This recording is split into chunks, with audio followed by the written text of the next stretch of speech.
Dear Max, I hope you get this.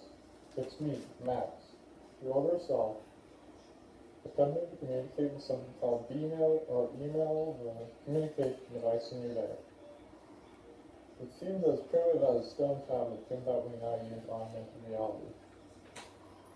In this world, we have to wear gas masks because the air is so polluted. I invented this air spray which will let me speak for 8 minutes before the mask has to go like on, so I have to make this quick.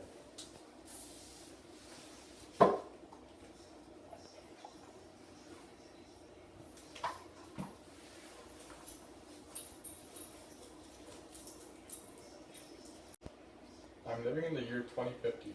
Don't believe me? Well, here's some information that might persuade you. On April 13th, 2029, an asteroid comes very close to the Earth and comes around and hits the Earth in 2036. Not good, but we humans are messing it up already. In 2050, we don't use keys or credit cards, and it's hard to lose or forget things like back in your day. We all have an embedded chip and use facial recognition. Remember that water infographic you lost in the photojournal? That was a wake-up call for you to stop losing things. You found out that you need to do a quick search before you leave for school and home, and to better organize your documents. Times here are very tough. Believe it or not, Matter, that youth-led climate change group you got off the ground in Hawaii, is to blame for that. You could have organized it a little better in the beginning, sending out notices and running the meetings more smoothly. However, you managed to turn into a big movement that turned out to be really important in saving what is left of our planet, especially after Trump and his henchmen made such a mess of things. You learned to lead and organize. You helped students get passionate about what you call climate change and what we call climate catastrophe. And you had a good plan for getting data needed to create your own card. We had a difference. However, it also put quite a target on my back from the agency, our current form of government, because became the leading underground movement. The agency is corrupt, intrusive, and cares little about anything but themselves. I'm embarrassed to say that I work for them. We all do. We have no choice. That's where chemistry and conflict comes in.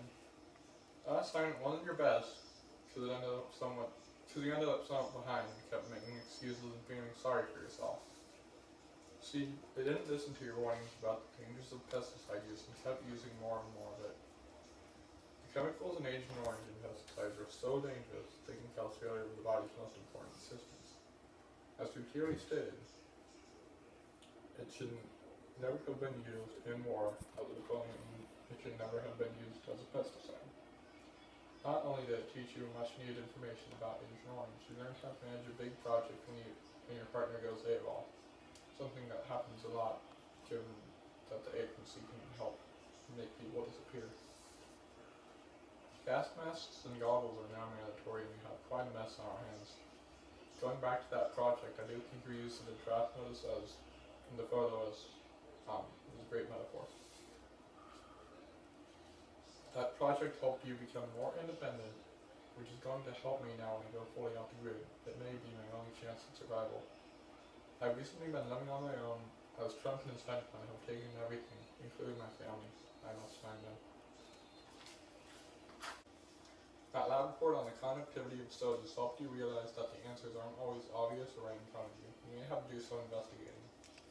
You dug deeper at the end into why the results were the way they were by looking at what the sodas have in common and their unique ingredients to explain the results. Being inquisitive and doing more to understand what is creating the reactions was something that you improved on instead. That is certainly a strength that comes in handy as I make my escape. I'm investigating where I will go into hiding after I expose the agency. I'm looking at many factors, not just the obvious ones, to figure out how to stay ahead and stay alive. I know you like humanities. Ms. Wazowski? No, wait, Zawalski. Anyways, what you did in that class is also important to who I am today. I still remember having to perform the civil rights poem in the public space. It would have been hard if it wasn't for Paideia, where you were forced to come out of your shell, ask questions, and be ready to answer them on the fly.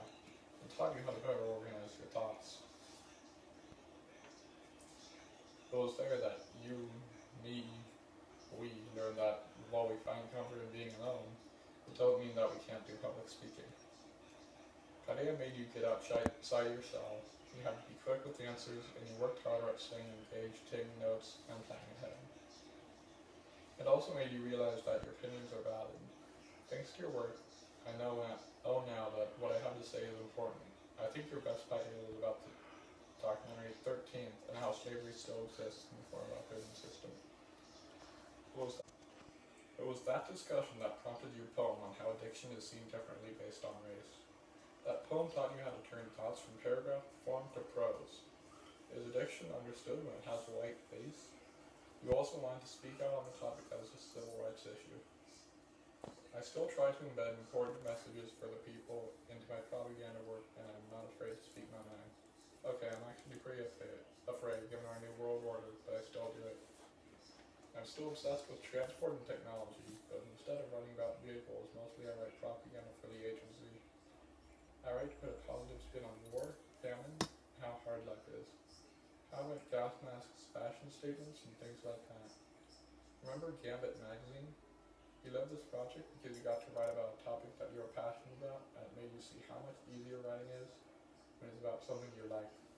Finding a link to your passion turned out to be an important learning from this year.